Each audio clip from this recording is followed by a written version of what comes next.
안녕하세요. 오늘도 사연살롱을 찾아주셔서 감사합니다. 저는 40대 초반, 결혼한 지는 8년이 조금 넘은 여자입니다. 남편과는 연애한 기간도 4년 정도 되어서 도합 12년이라는 세월을 함께했네요. 10년이면 강산도 변한다는 말이 있죠. 그런 말이 무색하게도 묻어난 성격인 남편과 마찬가지로 둔하면 둔했지 예민하다는 소리 잘 안 듣는 저는 저희 관계에 딱히 큰 변화를 못 느끼고 잘 지내고 있어요. 남들은 결혼하면 연애할 땐 몰랐던 부분을 끊임없이 알아간다고 하는데 저희는 그 말이 무슨 말인지 서로 이해를 못할 정도로 연애 때와 별로 다를 게 없네요. 덕분에 육아나 현실적인 문제에 부딪히는 과정에서 슬슬 관계가 틀어지거나 벌어지는 주변 또래 부부들과는 달리 저희는 벌써 몇십 년은 함께한 노부부 마냥 평온한 가정생활을 하고 있어요. 이게 다행이라면 다행이고 변화가 없어도 너무 없으니 가끔은 인생이 너무 정체되거나 심심하다는 느낌이 있기도 한데 스펙타클한 걸 좋아하는 모험심이 강한 성향은 아닌지라 저는 만족스럽게 지내고 있어요. 사람마다 각자 선호하는 게 다른 거니까요. 결혼하고 나서까지 혈기왕성했던 20대 때처럼 파란만장하게 살고 싶진 않더라고요. 한 번씩 친구들을 만나 각자의 이유로 부부싸움을 한 이야기를 들어보면 그래도 인간인지라 다들 한 성깔씩 하는 다른 남편들을 보다가 저희 남편을 보면 참 순둥이도 이런 순둥이가 없구나 싶을 때도 많았어요. 친구들도 다 인정할 정도였죠. 야, 진짜 네 남편처럼 순한 사람을 만났어야 했는데 어릴 땐 왜 그런 남자한테 안 끌렸지? 진짜 남편이랑 한번 싸울 때마다 언성 높이고 난리치는 거 보면 오만정이 다 떨어져서 죽겠다니까. 그니까 대판 싸우고 나면 내가 그냥 이 사람한테 속은 느낌이라니까. 연애할 때 그렇게 지극정성 다정하던 사람은 어딜 갔는지. 니네 남편처럼 한결같은 사람이 좋은 것 같아. 솔직히 말하면 저희 남편은 연애할 때는 특별히 다정한 편은 아니었어요. 다른 친구들 남편들은 연애 시절 데이트 끝나고 매일 집에 데려다주고 온갖 선물 세례로 친구들의 환심을 사는 반면 제 남편은 안정적인 성격과 진정성으로 제 마음을 사로잡았죠. 그렇다 보니 연애할 때는 딱히 친구들에게 대놓고 자랑할 만한 거리는 없었어요. 둘만 아는 소소한 행복으로 채워나갔던 연애라 얘기를 해도 딱히 공감을 해주지 않을 것 같아서 말을 아꼈거든요. 그때는 어떻게 연애를 그렇게 잔잔하게만 할 수 있냐며 묻던 친구들이 결혼을 해서는 저를 부러워하는 모습을 보니 참 인생이라는 게 알다가도 모르겠네요. 사실 결혼을 하고 가정을 꾸리는 이유 중에 안정적인 자신만의 울타리를 만들고 가족을 갖고자 하는 목표가 크잖아요. 저는 연애도 결혼을 고려해서 신중하게 시작했던 터라 젊은 시절의 불장난이나 찰나의 강렬한 이끌림으로 결혼에 꼴이난 친구들과는 조금 다른 길을 걸었던 것 같기는 해요. 하지만 그런 저에게도 미처 예상 못했던 점이 하나 있었어요. 결혼은 남녀가 만나 둘만 하는 것이 아닌 두 가정이 만나는 것이기도 하다는 걸 간과한 것이죠. 그렇다고 흔히 문제가 되는 시부모님 쪽에 문제가 있었던 건 아니었어요. 남편은 막둥이로 태어나 이쁨을 받고 자랐는데 위로 7살 차이가 나는 누나가 하나 있었어요. 저랑은 10살가량 차이가 나서 나이 차이가 좀 있다 보니 설마 그렇게 저에게 간섭할까 싶기도 했었고 실제로 연애할 때도 몇 번 뵌 적이 있었는데 몹시 잘해주시는 편이었어요. 어머, 네가 성민이 여자친구구나? 아우, 귀여워. 나도 이럴 때가 있었는데. 젊은 게 좋으네. 어떡하니? 네가 아까운 것 같은데? 아니에요. 아니긴 딱 봐도 여자친구가 훨씬 아까운데. 남자들한테 인기 많을 것 같은데 왜 우리 성민이야? 성민이가 이렇게 오래 연애하는 것도 신기한데 여자친구가 어리고 이쁘니 더 신기하네. 정말 우리 성민이로 괜찮겠어? 얘가 잘해줘? 네, 오빠가 잘해줘요. 다행이네. 얘가 이상한 짓 하면 언제든 나한테 얘기해. 아주 혼쭐을 내줄 테니까. 감사합니다. 든든하네요. 처음 만났을 때의 인상이 아직도 안 잊혀질 정도로 형님은 유쾌하고 괄괄한 성격이셨어요. 남편이 늦둥이라 집에서 예쁨 받고 컸을 거란 생각은 했지만 대하는 걸 보면 남편이나 저나 30살이 훌쩍 넘었음에도 아직 저희를 아이처럼 대하는 게 남편을 얼마나 귀여워했길래 그럴까 싶더라고요. 물론 남편은 그런 신우이의 반응을 볼 때마다 싫은 내색을 하긴 했지만 그것 또한 누나의 과도한 관심과 애정에 질려서 그렇겠거니 싶었어요. 오빠는 누나뿐이랑 엄청 사이가 좋은 것 같네? 늦둥이라서 그렇다 쳐도 저렇게 남동생 예뻐하는 누나는 잘 없는데. 예뻐하긴 이게 예뻐하는 걸로 보여? 아직도 엄청 애기 대하듯이 하시잖아. 애기 대하듯 한다고 다 예뻐하는 건가? 그냥 자기 하고 싶은 대로 하는 거지. 내 나이가 몇인데 아직도 저러냐고. 하지 말라고 아무리 말해도 내 말을 듣기를 하나. 에휴, 이제 나도 포기했어. 에이, 너무 그러지 마. 그래도 저렇게 남동생 귀여워하는 누나가 어디 흔한 줄 알아? 내 주변 남동생 있는 친구들만 봐도 다 남동생 징그럽고 싫다고 그러는데 이 정도면 남매치고 엄청 사이 좋은 거지. 제가 그렇게 말할 때마다 남편은 피곤해하면서 누나 얘긴 꺼내지도 말라고 하더라고요. 본인은 잘할 때 누나한테 많이 맞고 커서 별로 누나한테 좋은 감정이 없다면서요. 네 남편 누나한테 호되게 교육당하면서 커서 그렇게 순하고 착한 거 아니야? 하긴 어쩐지 누나 있는 남자들이 착하더라. 그런가? 하긴 누나라면 진절머리를 내긴 해. 이야, 너 지금 편하게 사는 거 다 신우이 덕분이네. 고마워해야겠다, 야. 아, 그러게. 그렇게는 생각 못 해봤네.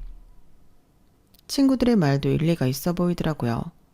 하도 신우이가 교육 잘 시켜서 남편이 착한 거라는 말을 세뇌당하듯 듣다 보니 신우이에게 없던 호감도 생길 지경이었어요.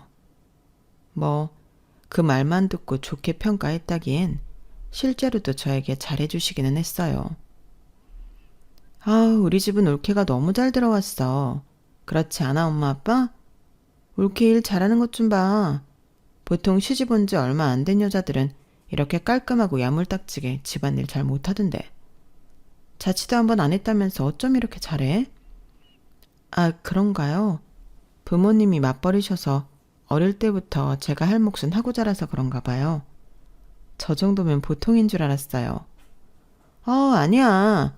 진짜 올케 일하는 것만 보면 시집 서너 번은 다녀온 사람 같아. 내가 가르칠 게 하나도 없어.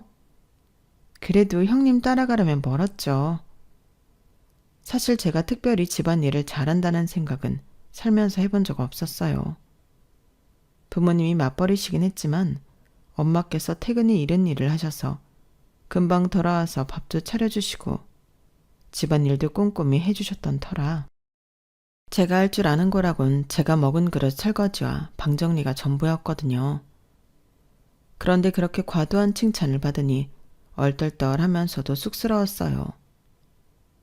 처음엔 하는 거에 비해 더 띄워주는 게 민망스럽고 부담되기도 했지만 그래도 시부모님 다 보는 앞에서 집안일 못하는 이미지로 찍히는 것보다야 나은 것 같아서 적당히 웃어넘기다 보니 그런 분위기가 저도 모르게 익숙해지더라고요. 이렇게 나 잘했지? 네? 내가 일부러 엄마 아빠 앞에서 올케 칭찬 더 많이 하는 건 몰라? 아무래도 성민이 걔가 늦둥이라 우리 엄마 아빠가 연세가 좀 있으시잖아. 하필이면 부모님이 옛날 분들이라 올케도 시집 올 때 걱정 좀 했을 거 아냐. 내가 일부러 더 칭찬하고 있어. 올케 이미지 좋아질 수 있게. 안 그래도 성민이도 올케 낯을 많이 가려서 우리 가족이랑 친해질 수 있을지 걱정을 하더라고. 적응 빨리 할 수 있게 내가 도와주고 싶어서 그래. 어머, 형님, 정말 감사해요. 저는 그런 이유라고는 생각도 못했어요. 형님께서 워낙 잘해주시고 긍정적이셔서 원래도 칭찬을 많이 해주시는 분인 줄 알았어요. 내가 긍정적인 사람인 건 맞지만 나 아무나 칭찬 잘 안 해. 나같이 성격 털털해 보이는 사람이 사실은 알고 보면 더 예민하고 까다로운 부분이 있다? 뭐 사실 요리도 그렇고 뒷정리도 그렇고 나도 나이가 있으니까 얼마나 사람들 일하는 거 많이 봤겠어. 나는 또 식당 일을 하잖아. 그런데 올케하는 게 성에 차겠어? 딱 이제 막 결혼한 새댁 일하는 정도 수준이지. 그래도 우리 엄마 아빠가 내가 누구 칭찬 잘 안 하는 거 알아서 내가 칭찬하는 사람들은 금방 믿거든. 그러니까 올케는 아무 걱정하지 말고 나만 믿어. 감사합니다, 형님. 그래도 혹시 제가 부족한 부분이 있다면 저한테만이라도 슬쩍 솔직하게 말씀해 주세요. 저도 뭐라도 배우면 좋은 거니까요. 제가 고칠 수 있는 부분은 고쳐 나갈게요. 어머, 말도 어쩜 이렇게 예쁘게 해? 친구들 얘기 들어보니까 꼭 집안마다 한 명씩은 집에 사람 잘못 들여서 고생하던데. 우린 정말 며느리복은 확실히 있나 봐. 일 좀 못하면 어때? 마음가짐이 이렇게 반듯하고 예쁜데. 가르쳐주는 거야. 그렇게 생기면 얼마든지 가르쳐줄게. 이제 살림하고 살 건데 배워서 나쁠 건 없으니까. 이러면 하나 가르쳐줄 거 열을 알려주고 싶지. 안 그래도 내가 어릴 때부터 여동생을 갖고 싶었는데 남동생이 태어나서 실망을 좀 했거든. 근데 남동생 결혼하니까 좋네. 여동생 같은 올케도 생기고. 올케는 외동이잖아. 우리끼리 친하게 지내도 참 좋겠다. 나이 차이는 좀 나지만 나 같은 언니 어때? 저는 너무 좋죠. 저도 옛날부터 언니가 있었으면 좋겠다 싶었거든요. 외동은 너무 외롭기도 하고 의지할 형제가 있었으면 좋겠다고 늘 생각했었어요. 그치? 진짜 잘됐다. 나도 언니나 여동생이랑 친구처럼 지내는 친구들 보면 늘 부러웠거든. 우리 따로도 자주 연락하고 지내자. 집도 멀지 않은데. 난 쉬는 날 놀아줄 남편도 없고. 네, 언제든 연락하세요. 신우이는 제가 결혼했을 때는 이혼을 한 상태였어요. 그것도 2번이나요. 항상 본인은 남자복이 없다며 너네는 절대 이혼하지 말고 행복하게만 살라고 하소연을 해대서 그때는 전혀 몰랐어요. 그저 성격 괄괄하고 좀 남성적인 점이 있는 분이라 그런 부분이 안 맞아서 헤어졌겠거니 정도로 가볍게만 생각을 했었네요. 신우이가 갖고 있는 거친 성격 같은 점도 식당 일을 오래 하셨으니 술에 취한 진산 손님 등을 상대하다 보니 좀 거칠어지셨나 보다. 그렇게만 생각했어요.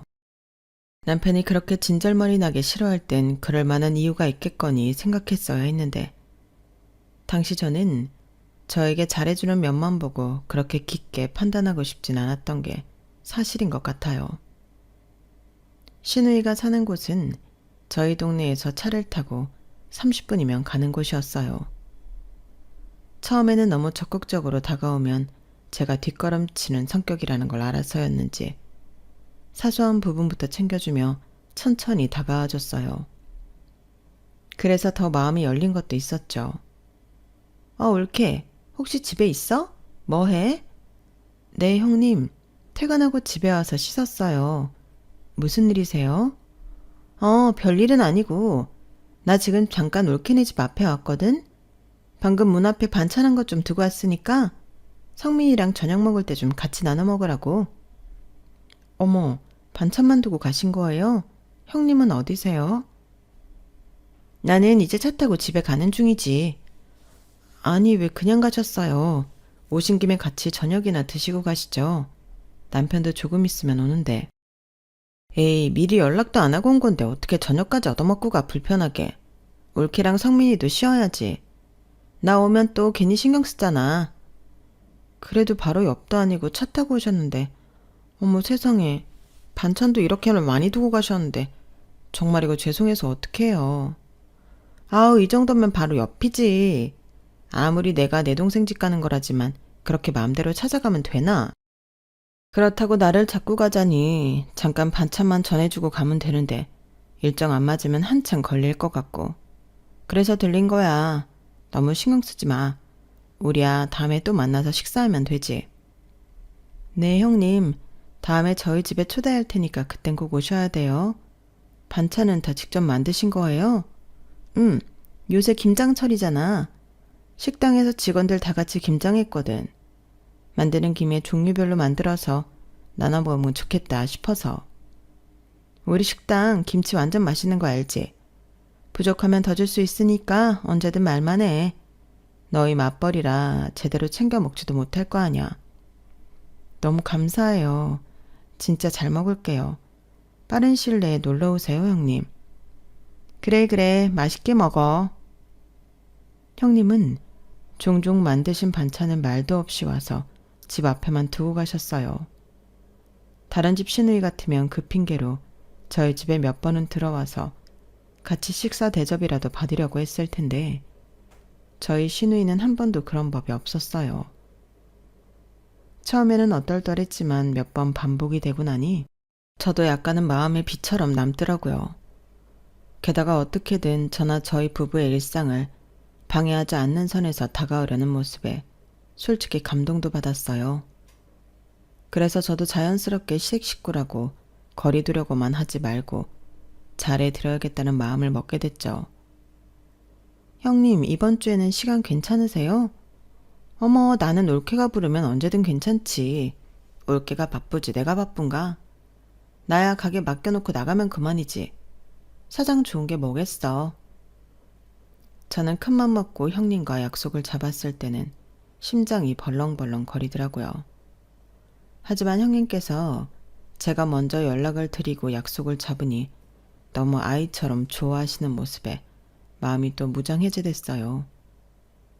그래서 생각이 날 때마다 한 번씩 연락을 드리다 보니 어느새 저희는 일반적인 시누이와 올케 관계 이상으로 자주 보는 사이가 되었어요. 이 모든 게 아주 천천히 일어난 일이었죠. 올케, 이제 올케네도 결혼한 지 3년이 넘었는데 어디 한번 속 시원하게 이야기 한번 해봐. 내가 시누이 대 올케가 아니라 진짜 여자 대 여자로 들어줄게. 내 동생 저거 어디 남자 구실은 잘해? 우리 착한 올케 속상하게 한 적은 없고? 에이, 그런 거 없어요. 성민 씨 얼마나 착한 성품인지는 형님이 제일 잘 아시잖아요. 그래, 알지. 근데 제가 한 번씩 이상한 고집을 부릴 때가 있어서 그럴 때는 올케도 힘들 것 같은데. 아, 무슨 말인지 알 것 같긴 한데 그런 게 자주 있는 건 아니고 남편도 고집을 피울 땐 다 이유가 있긴 하더라고요. 사람마다 이건 꼭 이랬으면 좋겠다 싶은 게 한두 가지는 있으니까요. 의견 조율 안 될 때는 애먹긴 해도 오히려 그런 부분이 있어서 좋을 때도 많아요. 남편이 평소에는 자기 의견을 그렇게 강하게 주장할 때가 잘 없거든요. 그래? 하여간 올케도 참 착하게 너무 착하다니까. 그래도 언제든 올케 힘들게 했다 싶으면 말만 해. 난 언제나 올케 편이야. 아무리 팔이 안으로 굽는데도 난 이혼을 2번이나 해봐서 알거든. 부부가 서로를 참아주고 산다는 게 얼마나 힘든 일인지. 그런 거 보면 참 미워도 서로 꾹 참고 사는 부부들이 정말 대단하다니까. 참아주고 사는 부부도 있겠지만 잘 맞아서 잘 지내는 부부도 있으니까요. 솔직히 말해서 저희 부부는 꾹 참고 사는 부부보단 잘 맞아서 잘 지내는 부부에 훨씬 가까웠지만 이혼을 2번 한 형님 앞에서 그런 얘기를 하기엔 염장 지르는 것 같아서 말하기 쉽지 않았어요. 그리고 뭔가 저희 부부 사이에 고민을 들어주며 저와 친해지고 싶어하는 듯한 의도가 보여서 난감하기도 했고요. 정말 사이가 안 좋았다면 모를까 저도 그런 형님의 마음이 보여서 뭐라도 사소한 다툰 이야기라도 해드리고 싶은데 안 싸우다 보니 할 얘기가 정말 없더라고요. 이런 상황이다 보니 남편과 아주 작은 의견 충돌만 일어나도 조금 부풀려서 형님께 이야기하게 됐어요. 그러면 형님은 제 이야기를 참 잘 들어주고 공감해주며 남편을 같이 욕을 해줬어요. 근데 생각해보니 저도 이게 크게 나쁘지는 않다는 생각이 들었던 게 친구들한테 얘기하면 사건이 왜곡돼서 제 남편이 친구들 사이에서 욕을 먹을 수도 있고 오해를 살 수도 있는데 반해 직계가족인 누나에게 이야기하면 남편에 대해 크게 오해할 일도 없고 어디 가서 남편을 나쁘게 이야기하고 다니지도 않을 테니 차라리 시누이한테 이야기하고 속을 푸는 편이 깔끔하다는 생각이 들더라고요. 게다가 한 번은 저희 부부도 사람이다 보니 감정적으로 크게 싸운 적이 있었어요. 싸운 날이 유독 습도가 높은 무더운 여름이라 각자 불쾌지수도 높았고 잔뜩 예민해진 상태에서 제가 운전 실수를 내 사고를 낼 뻔했고 남편은 그날 내내 저의 서툰 운전을 내심 참아주고 있다가 결국 폭발했던 거죠. 그 과정에서 저는 저대로 피곤한 남편을 위해 운전을 하다가 봉변을 당한 기분이었고 남편은 남편대로 스트레스가 쌓인 상황에서 사고까지 날 뻔하니 순간 예민하게 굴었던 거죠. 그런데 한 가지 제가 간과했던 건 남편과 제가 워낙 크게 싸우는 일이 없다 보니 남편과 쉽게 풀고 화해하는 방법을 잘 모른다는 점이었어요. 그래서 사실은 별거 아니었던 일이 제게는 좀 크게 다가왔고 남편 역시 평소와는 달리 먼저 다가와주지 않아서 제 나름대로 꽤나 고민스러운 일이 되었죠. 그때 안 그래도 조금씩 마음의 문을 열고 있던 형님께 이 이야기를 털어놓으면서 더 의지하고 가까워지게 됐던 것 같아요. 뭐? 성민이 이 자식이 걔가 그런 애가 아닌데 왜 그렇게 굴었지?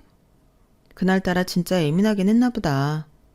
아, 올케가 이렇게 서운해하는 거 보니까 내 맘이 다 안 좋네.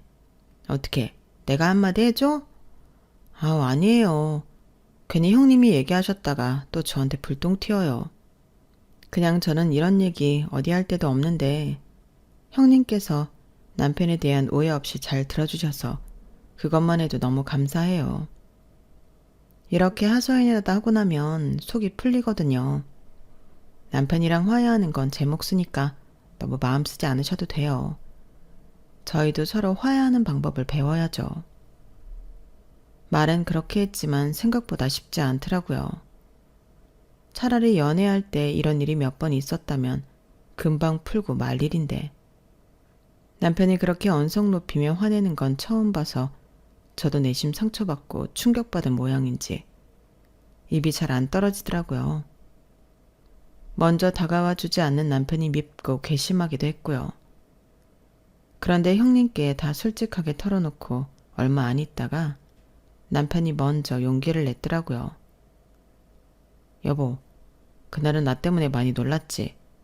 내가 그날은 안 그래도 피곤했는데 아침부터 뭐 하나 제대로 되는 일도 없고 날씨까지 그래서 필요 이상으로 신경이 곤두섰던 것 같아. 그래도 당신한테 그랬으면 안 되는 건데 당신 언성 높이고 싸우는 거 싫어하는 거 알면서 정말 미안해. 여보, 다신 그럴 일 없도록 내가 더 노력할게. 아니야, 나도 잘한 거 없는데 뭐. 당신이 고치려던 운전 습관 계속 못 고치고 있는 건 난데 그거야 고치는 편이 나한테도 훨씬 나으니까. 이러다 사고 나면 내가 책임질 수 있는 부분도 아니고 나도 앞으로 잘할게. 먼저 얘기 꺼내줘서 고마워. 그날 일에 대해 서로 진솔하게 사과를 주고받고 나니 남편과 제 관계는 다시 서서히 회복이 됐어요. 이렇게 솔직하게 얘기 나누면 될 걸 뭐가 그렇게 어려워서 몇 달 동안 어색한 냉전을 겪었나 싶어서 허무할 정도더라고요. 그런데 나중에 알게 됐어요. 당시 형님이 저희를 화해시키기 위해 남편을 열심히 설득했다는 사실을요. 그때 누나가 어찌나 당신한테 사과하라고 난리를 치는지 그 말이 괜히 잔소리 같고 이상한 반항심이 들어서 더 일찍 말할 걸 늦게 말하게 되더라. 진짜? 형님이 그랬었어? 당신한텐 아는 척 안 하겠다고 하도 신신당부를 하셨어서 나는 당신은 모르고 있는 줄 알았어. 모르긴. 누나가 당신 얘기라면 눈을 뒤집고 덤비더라. 당신한테 잘하라면서. 누나가 당신 좋아하니까 보기 좋긴 한데 가끔 서럽더라. 아무리 그래도 그렇지 너무 당신 편만 들어. 그러니까 우리가 싸우면 안 되지. 형님이 우리한테 신경 많이 쓰시긴 하더라. 자기처럼 이혼하지 말라면서 이혼하면 생각보다 엄청 외롭고 쓸쓸하다고. 아, 솔직히 누나도 웃겨. 본인도 성격 못 죽이고 살아서 이혼해놓고 나한테는 별의별 소리 다 하더라. 나중엔 진짜 그 소리 듣기 싫어서 당신한테 빨리 사과하고 화해해야겠다는 생각이 들 정도였어. 뭐? 그래서 사과한 거야? 아니, 그냥 말이 그렇다는 거지. 형님이 내색은 안 했지만 뒤에서 끊임없이 저희 부부의 화해를 위해 노력을 하셨다는 점이나 제가 안 보이는 곳에서 제 편을 드셨다는 모습에 저는 또 감동을 받았어요. 세상에 어느 시누이가 지 동생이랑 싸운 올케편을 편견 없이 들어줄까 싶었거든요. 네가 그래도 시누이 복은 있나 보다. 엄마 때는 시댁살이도 힘들었지만 때리는 시어머니보다 말리는 시누이가 더 밉다고 진짜 네 고모 때문에 환장하는 줄 알았거든. 시누이가 관심이 없으면 없었어도 그렇게까지 신경 써주는 게 흔한 일은 아니야. 너도 네 시누이한테 잘해. 안 그래도 그러고 있어요. 나도 이런 시누이가 흔치 않다는 것 정도는 알지. 친정 엄마까지 시누이에 대해 좋게 평가하니 저는 더더욱 시누이에게 마음의 문을 활짝 열게 됐어요. 나중에는 시누이에게 별의별 시시콜콜한 고민까지 다 털어놓을 정도로 저에게 둘도 없는 친구가 된 느낌이었죠. 그런데 그때는 왜 몰랐을까요? 너무 가까운 사이는 독이 되기도 한다는 걸요. 시누이는 저희 부부가 쉬는 주말 중 꼭 하루씩은 집에 놀러 왔는데 그게 좋을 때도 많았었지만 가끔은 좀 피로하게 느껴질 때도 있었어요. 하지만 괜히 그런 얘기를 꺼냈다가 지금의 좋은 관계에 금이 갈까봐 쉽게 얘기를 못하겠더라고요. 어차피 주말에 오셔도 저녁 장사 때문에 저녁엔 가시기도 해서 그냥 친정 식구들 놀러 온 것처럼 생각하고 대했어요. 그런데 주말에는 남편도 같이 있다 보니 셋이서 시간을 보내는 일이 많아졌는데 그럴 때마다 신우가 괜히 남편을 갈구는 소리를 꺼내더라고요. 야, 그래도 주말에는 네가 좀 집안일도 하고 해야지. 올케도 일하는데 꼬박꼬박 집은 깔끔하게 해놓고 살더만. 쉬는 날이라고 이렇게 이불 속에 퍼질러 누워만 있으면 어떡하냐? 뭐, 주말에도 올케만 일하라고? 아, 우리 다 당번 정해놨어. 오늘은 이 사람이 해주기로 한 날인데 왜 이래? 야, 치사하게 부부 사이에 뭔 당번씩이나 정해. 힘 더 좋은 사람이 하면 되지. 하여간 남자가 돼서 저렇게 쪼잔해가지고 결혼은 어떻게 했나 몰라. 안 그래 올케? 사실 주말에 집안일을 돌아가며 하자고 먼저 제안했던 건 저라서 좀 난처했어요. 남편의 표정을 보아하니 적당히 넘어가라는 눈치였지만 그래도 짚고 넘어갈 건 짚어야겠더라고요. 아, 형님. 사실 당번은 제가 정하자고 했어요. 둘 다 평일에 일하고 주말 되면 힘이 너무 빠져서 자꾸 미루게 되더라고요. 격주로 한 사람은 쉬자고 얘기한 건 저예요. 아니, 그러니까 내 말은 그렇게 당번을 하자고 정해놨어도 남자들이 여자들보단 힘이 좋잖아. 웬만하면 남자들이 좀 해야 한다는 거지. 평일에도 올케가 집안일 더 하지 않아? 평일에 놀러와도 집이 깔끔하던데. 아, 그건 사실 형님 오신다고 해서 제가 최대한 깔끔하게 치워놓는 거고 평소엔 저도 힘들어서 잘 못해요. 그래? 뭐, 아무튼 너 임마, 누나가 다 너 위해서 그러는 거야. 1등 신부감을 만났으면 1등 신랑감이 되란 말이야. 솔직히 올케가 너한테 외모도 그렇고 몸매도 그렇고 집안이나 스펙도 그렇고 아까워도 한참 아깝지 않니? 이런 사람을 만났으면 네가 굽히고 들어가야지. 아, 누나가 그렇게 간섭 안 해도 우리 알아서 사이좋게 잘 살아. 내가 애도 아니고 간섭 좀 그만해. 나 방에 들어갈 테니까 알아서 놀다가 이번 주는 진짜 쉬고 싶어. 저 싸가지 봐라. 너 설마 올케한테도 그따위로 구는 거 아니지? 형님 진정하세요. 남편 저한테 잘해줘요. 너무 걱정 안 하셔도 돼요. 내가 걱정을 어떻게 하네. 올케한테 저놈 얘기 들으면 들을수록 내가 괜히 다 미안하고 괘씸한데. 내가 어릴 때부터 제 인간 받으려고 엄청 애썼는데 아직도 멀었네. 울케, 아무 걱정하지 마. 내가 울케한테 함부로 대하지 못하게 단단히 교육시킬게. 아유, 그런 거 안 하셔도 돼요. 그런 거 없어도 저희 연애도 오래 잘했고 지금도 잘 지내요. 그래, 말 잘했다. 연애 잘한 것도 내가 그 전에 다 교육을 잘 시켜서야. 솔직히 말해서 내 동생이라지만 난 올케가 훨씬 아깝거든. 저놈이 얼굴이 잘나기를 했냐. 키 크고 몸이 좋기래. 그렇다고 돈을 잘 벌어와. 뭐든 애매하고 그렇다고 성격이 재밌길 하나. 별 매력도 없는 것 같은 놈을 올케같이 괜찮은 여자가 데리고 사는 게 난 아무리 봐도 신기하다니까. 올케, 혹시 나중에라도 저 자식이랑 헤어지고 싶으면 언제든 나한테 얘기해. 내가 안전 이별하게끔 도와줄 테니까. 안 그래도 피곤했던 날에 이런 불필요한 입씨름을 해야 하는 것도 지쳤는데 갑자기 형님 입에서 나온 안전 이별이란 말에 좀 갑자기 황당한 기분이 들었어요. 형님, 저를 좋게 봐주시는 건 감사한데요. 안전 이별이라는 단어는 이럴 때 쓰는 단어는 아닌 것 같아서요. 그건 정말 질 나쁜 사람이랑 헤어질 때나 쓰는 말이잖아요. 제가 그렇게 안전 이별을 생각해야 할 정도로 나쁜 사람이랑 만난다는 생각은 한 번도 해본 적이 없어서 좀 당황스럽네요. 그런 이야긴 하지 말아주세요. 이건 아니다 싶어서 조금 딱 잘라 말했더니 형님께서는 민망했는지 얼굴이 금세 울긋불긋해지더라고요. 내가 일부러 그랬어? 말이 그렇단 거지. 나한테 기댈 땐 언제고. 그래도 남편이라고 팔이 안으로 굽는다 이거야. 나 진짜 뒤통수 맞은 것 같네. 난 우리 사이가 이 정도밖에 안 되는 줄은 몰랐지. 저희 사이가 왜 나와요? 저는 그냥 남편에 대해 너무 안 좋게만 말씀하시는 게 마음에 걸려서.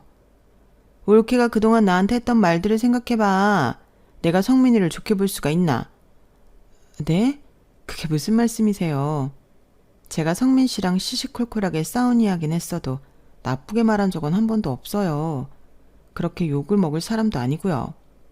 와, 이래서 결혼한 유부녀들은 못 믿겠다니까? 남편 욕할 땐 언제고 헤어지라면 절대 안 헤어지지. 나도 내 동생이니까 그동안 참았는데 올케가 내 친구였으면 벌써 헤어지라고 난리치고도 남았어. 아니에요. 그렇게 생각하셨다면 단단히 오해하고 계신 거예요. 제가 말을 좀 신경 써서 했어야 했는데 걱정하시게 했다면 죄송해요. 저희 아무 문제 없이 잘 지내고 있고 남편이 정말 잘해줘요. 친구들이 부러워할 정도로요. 그러니까 너무 나쁘게 말하지 말아주세요.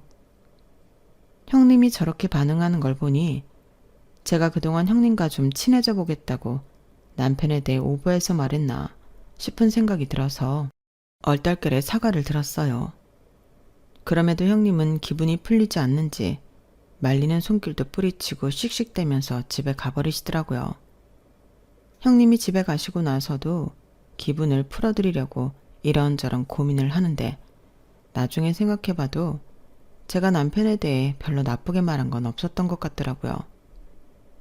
같이 나눈 메신저를 뒤져봐도 그렇고 남편에 대해 불만을 가장 크게 얘기했던 때가 그 운전 사건이었는데 그건 객관적으로 부부 사이에 일어난 불화치고는 너무 별일 아니지 않나요? 부부 사이뿐 아니라 친구 사이에서도 언제든 일어날 수 있는 종류의 사건을 가지고 제가 불평을 해봐야 얼마나 했겠어요.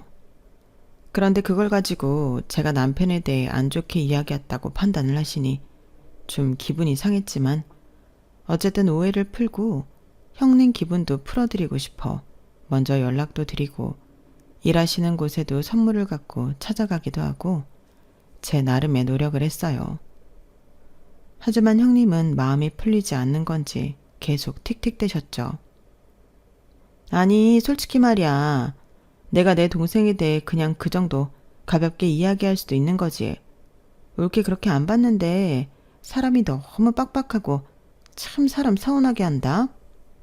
내가 이야기 들어줬던 건 생각 안 해? 힘들 때 편들어준 사람한테 이제 와서 그런 소리 하지 말라고? 다음은 참.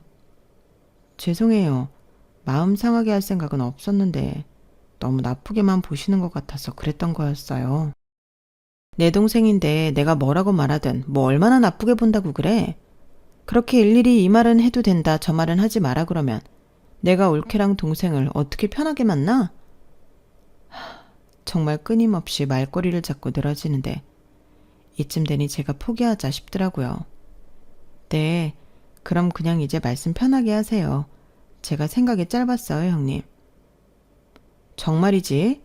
나중 돼서 또 짠소리 하지 마. 나 이번에 받은 스트레스를 아주 제대로 풀어야겠으니까. 네. 도대체 무슨 스트레스를 어떻게 받았다는 건지, 또 어떤 식으로 풀겠다는 건지 겁이 나더라고요.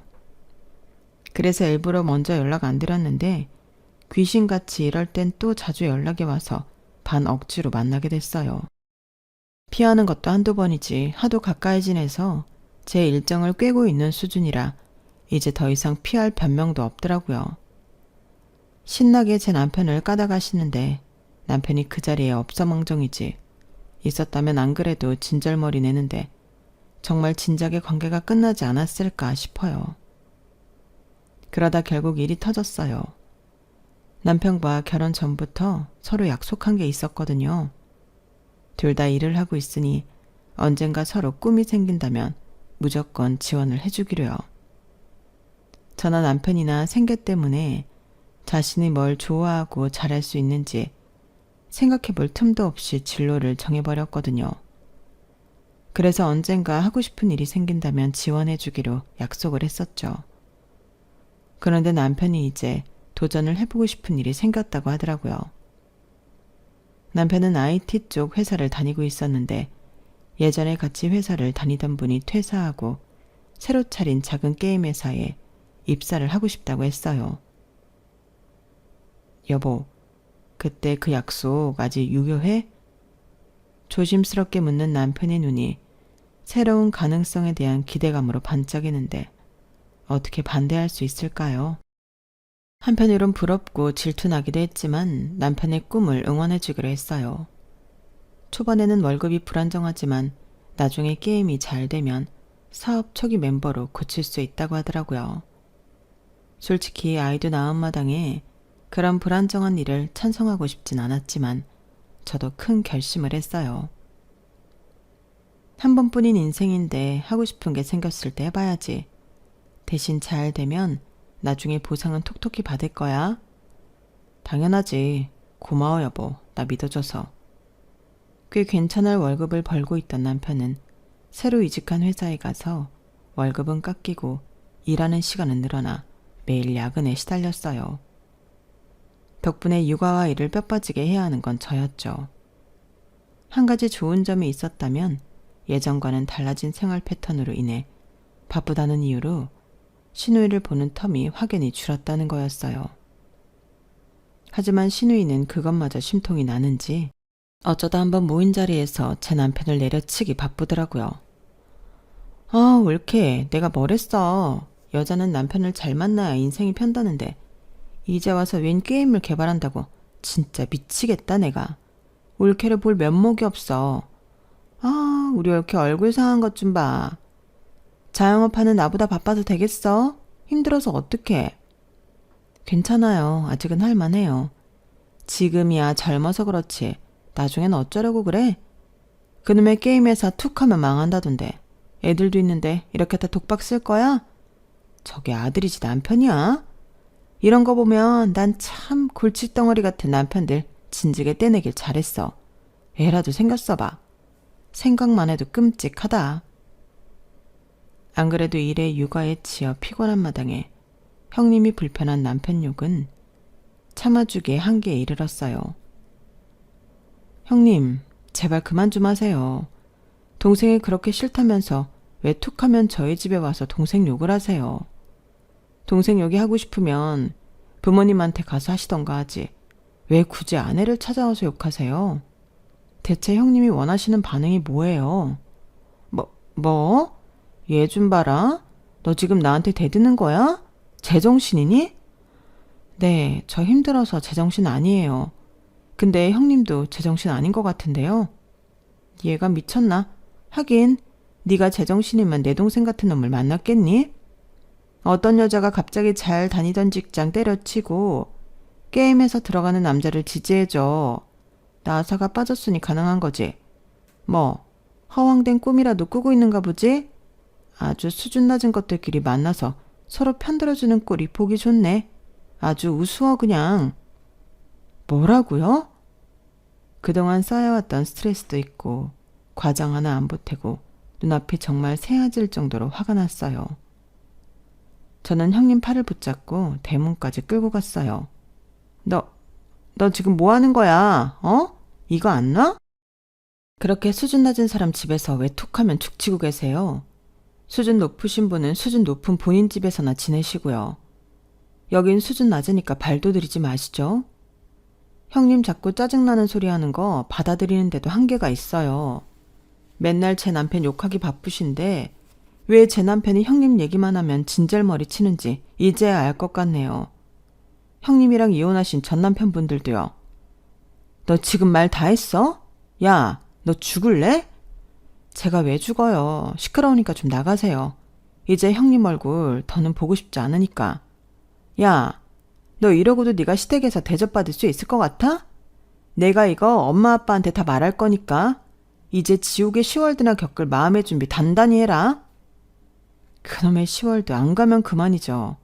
형님 성격 별난 거 어머님 아버님이라고 모르실까 봐요. 이제 더는 목소리도 듣기 싫으니까 좀 나가주세요. 저는 형님을 억지로 끌어내서 문 밖으로 내보내고 문을 잠가버렸어요. 항의라도 하듯 초인종을 거세게 눌러대던 형님은 얼마 안 지나 주민의 신고를 받았는지 경비 아저씨에게 끌려가는 것 같더라고요. 뒤늦게 저희 소식을 들은 남편이 사색이 되어 달려왔어요. 여보, 내가 정말 미안해. 괜히 나 때문에 당신까지. 화 많이 났지? 나 지금이라도 당신이 하지 말라면 이거 안 해. 자존심은 좀 상하더라도 아직까지 회사로 돌아오라고 말해주시는 분들이 있어서 복직할 가능성이 없는 건 아니야. 아우, 됐어. 당신이 거기 다녀서 그런 게 아니고 형님이 이상한 거야. 내가 괜찮다는데 왜 난리야? 나는 당신 같은 남편 만나서 엄청 행복해. 본인 기준에 좋은 남자가 세상의 기준은 아니지. 차라리 잘 됐어. 툭하면 우리 이간질하려는 거 꼴 보기 싫었는데 어머님 아버님한텐 당신이 잘 좀 설명해줘. 당연하지. 그걸 말이라고. 여보, 나 몇 년만 기다려줘. 내가 진짜 잘 되면 당신한테 잘할게. 출시일까지 그렇게 오래 걸리진 않을 테니까 금방 결과로 보여줄 수 있을 거야. 나 이건 잘 될 거라고 확신해서 뛰어드는 거거든. 아예 허무맹랑한 건 아냐. 알겠어. 그렇게 강조 안 해도 난 당신 믿어. 뭔가 이유가 있어서 택했겠지. 당신은 그런 사람이잖아. 여보, 정말 고마워. 나 정말 복받은 사람인가 봐. 그날 이후로 저희 부부는 더 돈독해진 것 같아요. 그렇게 한 2년 정도는 둘 다 시간과 몸을 갈아서 열심히 살았던 것 같아요. 그리고 시간이 지나 남편의 게임이 출시되자 반응은 뜨거웠어요. 이름만 들으면 누구나 아는 대기업과 제휴를 맺어 만든 게임이라 광고 효과도 톡톡히 받고 유저들이 가볍게 사용해보기에도 좋았거든요. 저도 가끔 스트레스를 풀기 위해 했을 정도였으니까요. 과금 유도도 심하지 않았는데 그러다 보니 더 부담 없는 느낌으로 소비를 하게 됐어요. 전략이 잘 먹혀든 모양인지 매출은 매달 높아져 갔고 입소문을 타 꽤나 인지도 있는 게임으로 성장했죠. 그때까지 시댁에 안 가고 있었는데 문득 남편이 잘 나가니 그토록 남편과 저를 무시하던 시누이 낯짝이 궁금해지더라고요. 그래서 일부러 남편이 새로 뽑아준 차를 타고 시누이 식당 앞을 찾아갔어요. 요즘 경기가 워낙 안 좋아져서 그런지 시누이네 식당에는 파리가 날리더라고요. 하긴 그동안 사장이랑 인간이 가게는 안 돌보고 주구장창 저희 집으로 놀러나 다녔으니 망하는 게 당연한 거 아닐까 싶어요. 그 많던 알바 다 자르고는 직원 몇 명 안 남았는지 낮 시간대 나오니 손님인 줄 알고 가게에서 직접 뛰어나오더라고요.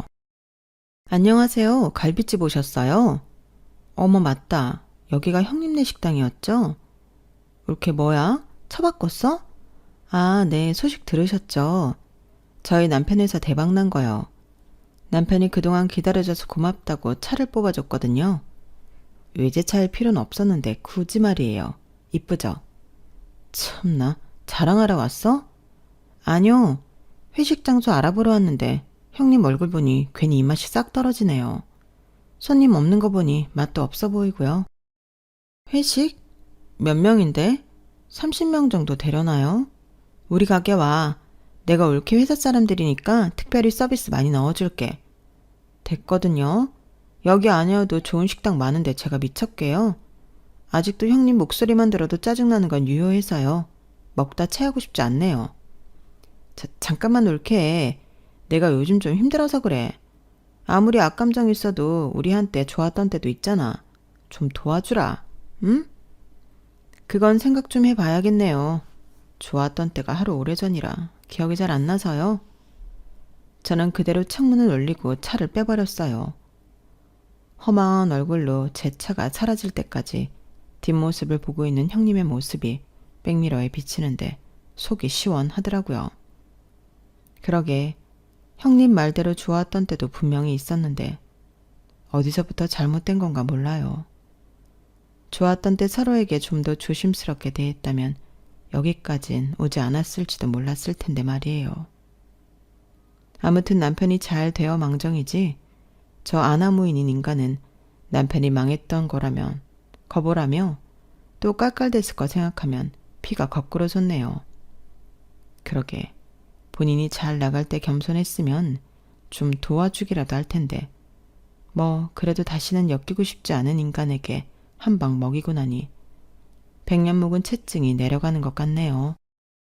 저는 이제 더는 신경 쓰지 않고 제 삶을 열심히 살아가 보겠습니다. 제 이야기는 여기까지입니다. 들어주셔서 감사해요. 여러분의 하루하루가 꽃길이기를 진심으로 바랍니다. 여러분, 사연 댓글에 응원과 현명한 조언 부탁드려요. 좋아요와 구독은 저에게 큰 힘이 됩니다. 오늘도 좋은 일 가득하세요.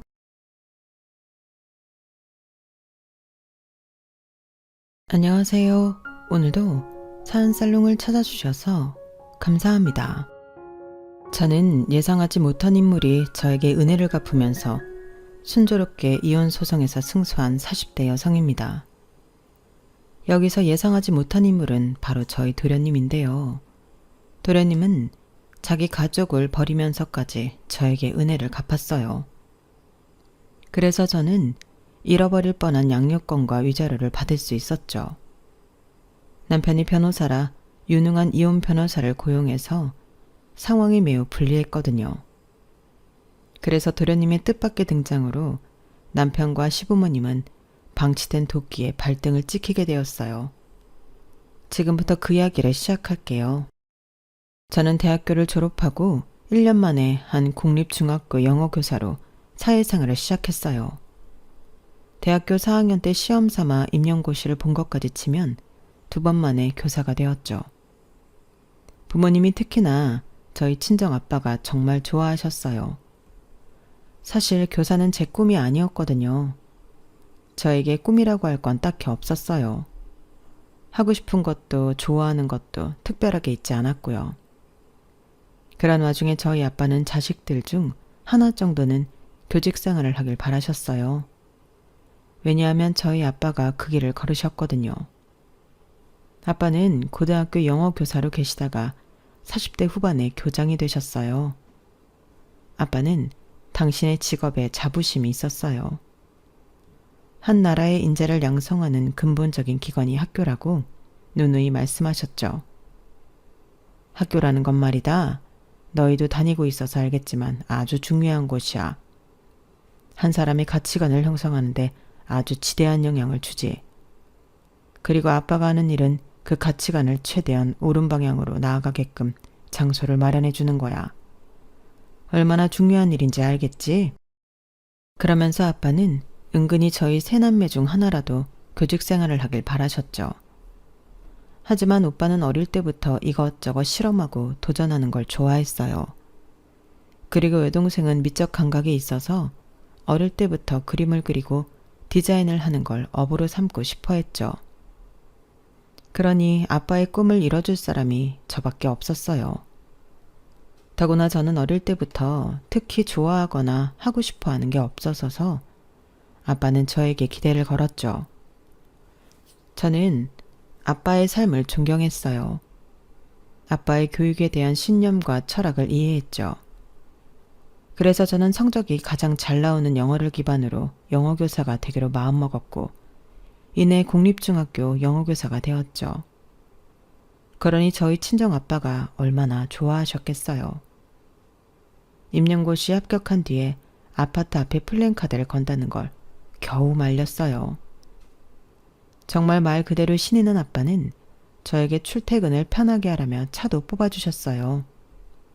물론 작은 차였지만 저는 아빠가 제가 교사가 된 걸 무척이나 기뻐한다는 것을 느낄 수 있었어요.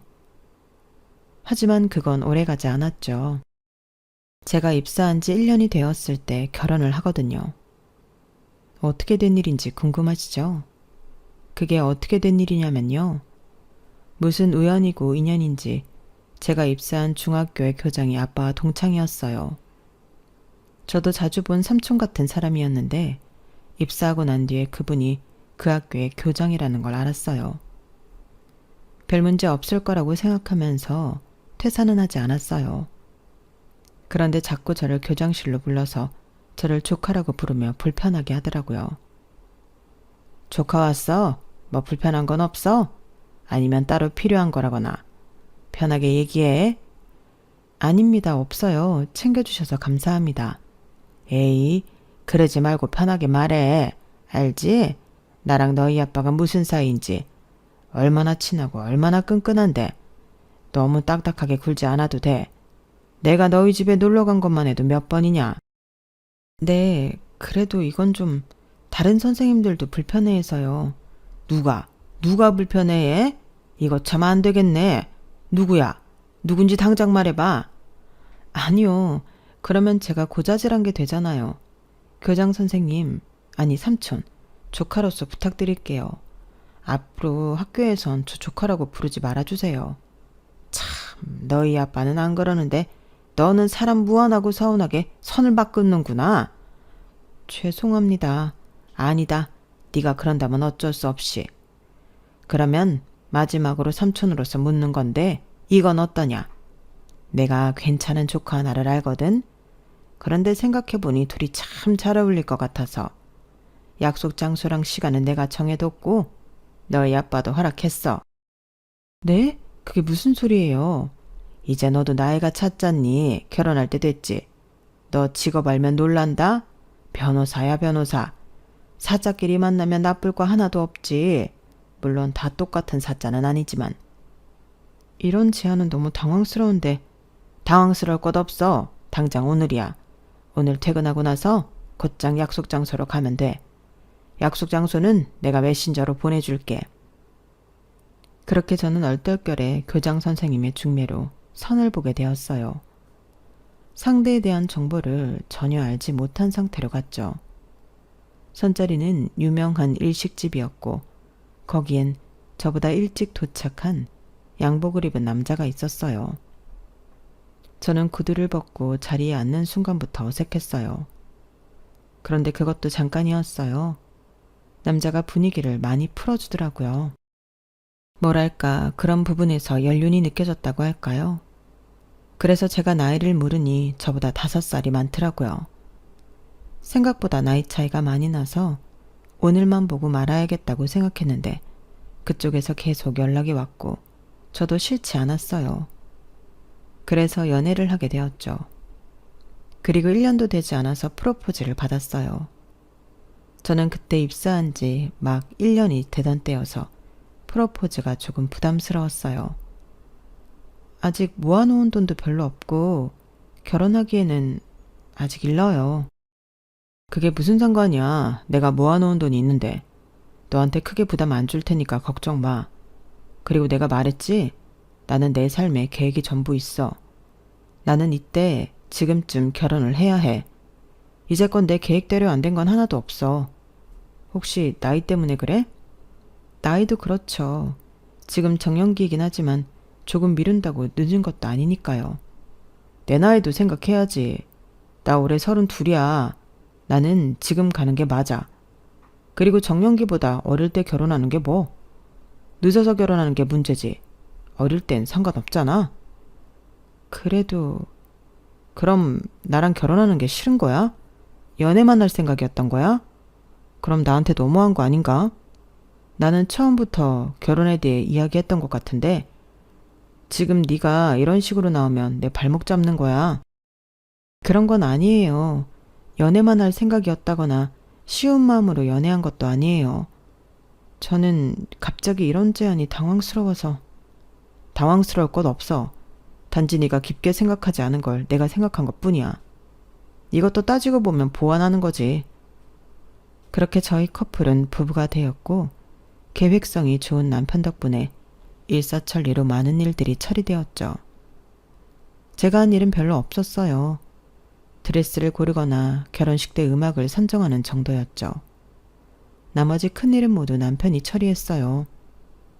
그리고 그런 모습을 보고 저희 친정 아빠가 남편을 크게 마음에 들어 했어요.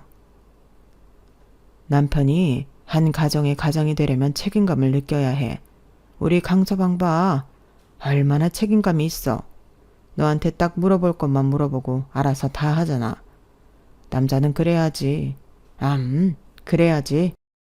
그렇게 저희 부부는 축복 속에서 결혼식을 마쳤고 알콩달콩한 신혼생활을 즐기다가 1년 만에 아이가 생겼어요. 계획한 임신은 아니었어요. 조금 천천히 갖자고 했는데 갑작스럽고 아이가 생겨서 저도 남편도 당황스러웠지만 어차피 아이 생각이 있었으니 잘 키우자고 했죠. 그런데 임신 초기에 자궁이 수축이 되어서 저는 더 이상 학교에 다닐 수 없었어요. 임신 2개월 만에 육아휴직을 냈죠. 자궁 수축이 풀릴 때까지 병원에 입원했다가 회복하고 내내 집에만 있었어요. 다들 저에게 조심하라고 원포를 놔서 어딜 못 가겠더라고요. 뭘 하지도 못했어요. 제가 간단한 집안일을 하는 것도 모두 허락하지 않았으니까요. 정말 가만히 있었어요. 태교 음악을 들으면서요. 그렇게 첫 아이를 출산하고 돌아와서 몸조리를 했는데 그게 6개월이 걸렸어요. 젊은 나이에 출산하면 회복이 빠르다는데 사람마다 다르다는 걸 몰랐죠. 그래도 친정엄마의 지극정성으로 6개월이 지났을 땐 집안일을 거뜬히 할 수 있을 정도로 몸이 회복했어요.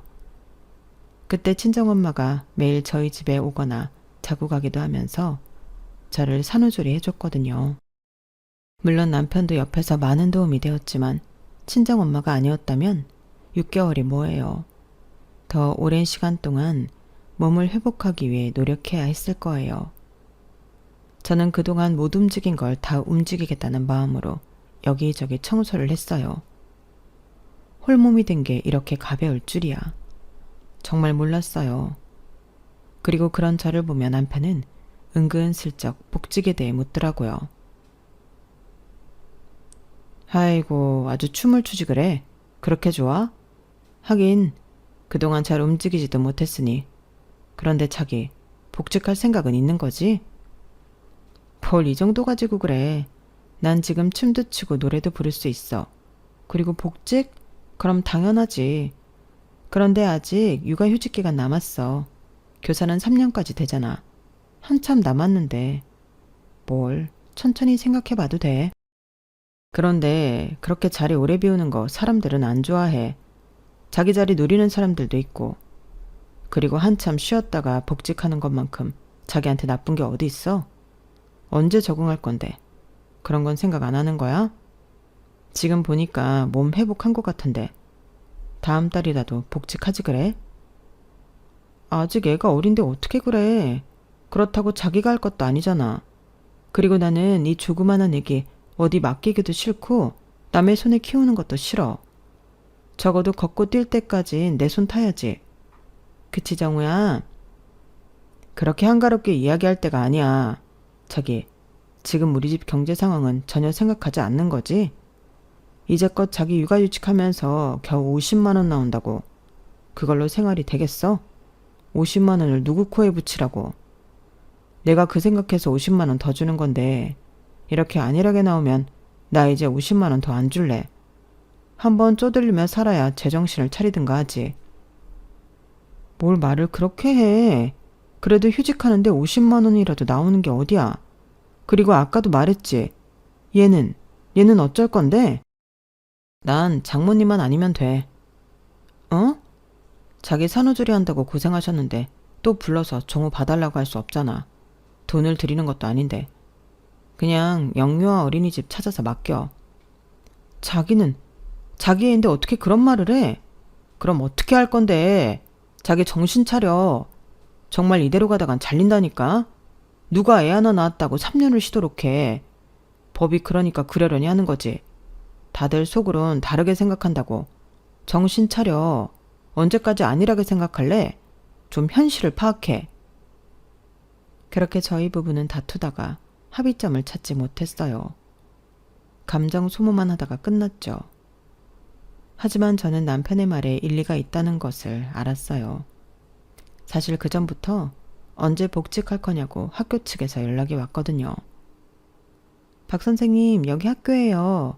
혹시 복직 언제 하시는지 싶어서요. 아직 애가 어려서요. 혹시 곤란할까요? 아, 아닙니다. 그럼 그렇게 알고 있겠습니다.